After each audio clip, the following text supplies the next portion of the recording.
जय हिंद बच्चों। जैसे कि आप सबको पता है जीव विज्ञान की क्लास को कंटिन्यू करा रहे हैं। जीव विज्ञान के अंदर आज जो क्लास है हमारी दूसरा दिन है क्लास का, और ये वन लाइनर क्वेश्चन है, बहुत ज़्यादा मोस्ट इम्पोर्टेंट है।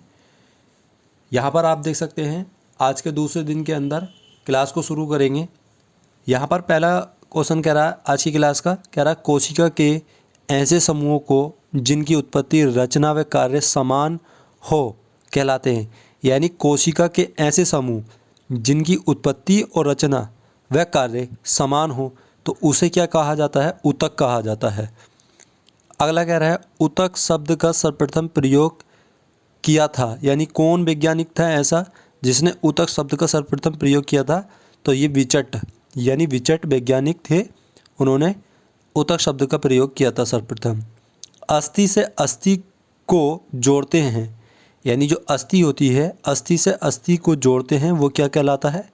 ये कहलाता है स्नायु। अगला कह रहा है रक्त है, रक्त यानी ब्लड क्या है? एक संवहनीय संयोजी ऊतक होता है ब्लड हमारा। रक्त की कोशिकाओं को जो तरल मैट्रिक्स में तैरती रहती हैं कहते हैं, तो उसको क्या कहा जाता है? रुधिर कणिकाएं। अगला इसी के अंदर कह रहा है, अगला है जीवों का तंत्रिका तंत्र बना होता है, तो काय का बना होता है? तंत्रिका ऊतक का। आगे जीवों में सोचने, समझने एवं बाह्य उद्दीपनों को ग्रहण करने का कार्य करता है कौन? तंत्रिका तंत्र। आगे देखेंगे अगला इसी के अंदर आगे के क्वेश्चन देखेंगे तो यहाँ पर कह रहा है शरीर में होने वाली सभी अनैच्छिक, कैसी? अनैच्छिक एवं ऐच्छिक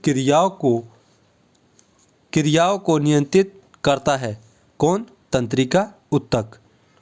मस्तिष्क व मेरुरज्जु बने होते हैं किसके? तंत्रिका ऊतक से।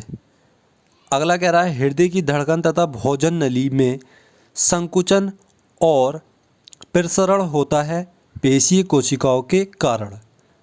आगे मानव शरीर की सबसे लंबी कोशिका के बारे में पूछा गया है।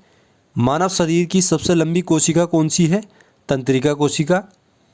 अस्थि में कौन सा लवण सर्वाधिक मात्रा में पाया जाता है? तो अस्थि में क्या पाया जाता है? कैल्शियम तथा फास्फोरस पाया जाता है सबसे अधिक मात्रा में। आगे कह रहा है पेशीय संकुचन में ऊर्जा का स्रोत क्या है? तो एटीपी, यानी एटीपी जो है वो पेशीय संकुचन में ऊर्जा का स्रोत है। आगे इसी के अंदर आज की क्लास के अंदर ये जो क्लास है बहुत ज़्यादा मोस्ट इम्पोर्टेंट होने वाली है। ज़्यादा से ज़्यादा क्लास को देखना ताकि आपको रेलवे ग्रुप डी एग्ज़ाम से पहले ये अच्छे से याद हो जाए। अगला कह रहा है कोशिकीय स्तर पर, यानी कोशिकीय स्तर पर भोज्य पदार्थों के जैव रासायनिक ऑक्सीकरण को कहते हैं, तो क्या कहा जाता है? श्वसन। ग्लाइकोलिसिस का सर्वप्रथम अध्ययन किया था किसने? एमडेन तथा मेयर हॉफ ने। ग्लाइकोलिसिस होता है कोशिका द्रव्य होता है। वायवीय श्वसन की जटिल श्रृंखला तथा रासायनिक क्रिया का वर्णन किया किसने किया? हैंस क्रेब ने। यूकेरियोटिक जीवों में क्रेब्स चक्र की सारी अभिक्रियाएं होती हैं, तो काय के अंदर होती हैं? माइटोकॉन्ड्रिया के अंदर। आगे देखेंगे इसी के अंदर प्रश्नों को देखेंगे। मोस्ट इम्पोर्टेंट प्रश्न है ये, ज़्यादा से ज़्यादा इसको देखना ताकि आपको अच्छे से ये वन लाइनर क्वेश्चन याद हो जाए। कह रहा मनुष्य की श्वसन नली होती है, तो ये कितने उसकी होती है? 12 सेंटीमीटर लंबी होती है श्वसन नली मनुष्य की।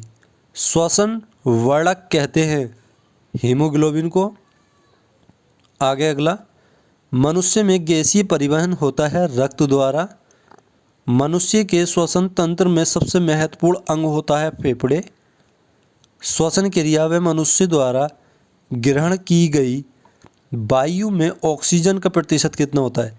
यानी मनुष्य जो ऑक्सीजन ग्रहण करता है उसमें मनुष्य जो सांस लेता है उसमें ऑक्सीजन कितने परसेंट होती है? तो 21% लगभग। श्वसन क्रिया का नियंत्रण होता है केंद्रीय तंत्रिका द्वारा। कार्बोहाइड्रेट में श्वसन गुणांक होता है 1.0। आगे वसा में श्वसन गुणांक होता है तो 0.7।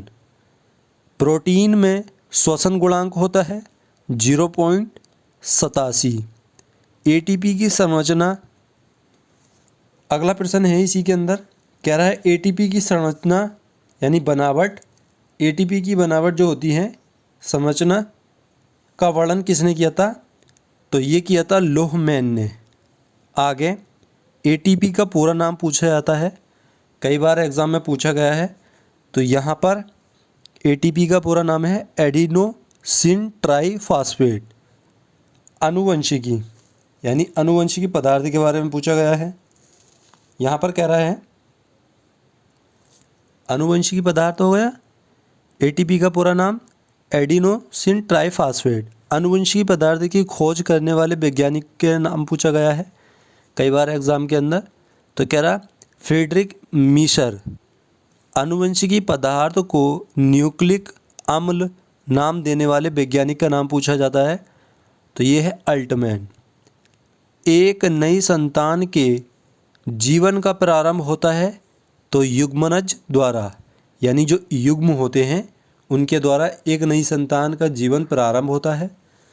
आई होप कि बच्चों ये जो बायोलॉजी की क्लास है यानी जीव विज्ञान की जो हम सीरीज करा रहे हैं वो बहुत ही आसान भाषा में करा रहे हैं और वन लाइनर क्वेश्चन के माध्यम से आपको क्वेश्चन दिए जा रहे हैं। क्लास को पूरा देखना। ये group D, railway group D, NTPC, RPF constable, SI की प्रतियोगी जो परीक्षा है वो होने के लिए जा रही है, तो उसके लिए ये जो क्वेश्चन है बहुत ज़्यादा मोस्ट इम्पोर्टेंट है। और ये रेलवे ही नहीं, जितने भी कॉम्पिटिटिव एग्ज़ाम हैं सभी एग्ज़ामों के लिए ये बहुत ही ज़्यादा मोस्ट इम्पोर्टेंट क्लास है। ज़्यादा से ज़्यादा क्लास को देखना ताकि आपको अच्छे से ये क्लास याद हो जाए, ये क्वेश्चन याद हो जाए। मिलते हैं अगली क्लास के अंदर, तब तक के लिए जय हिंद।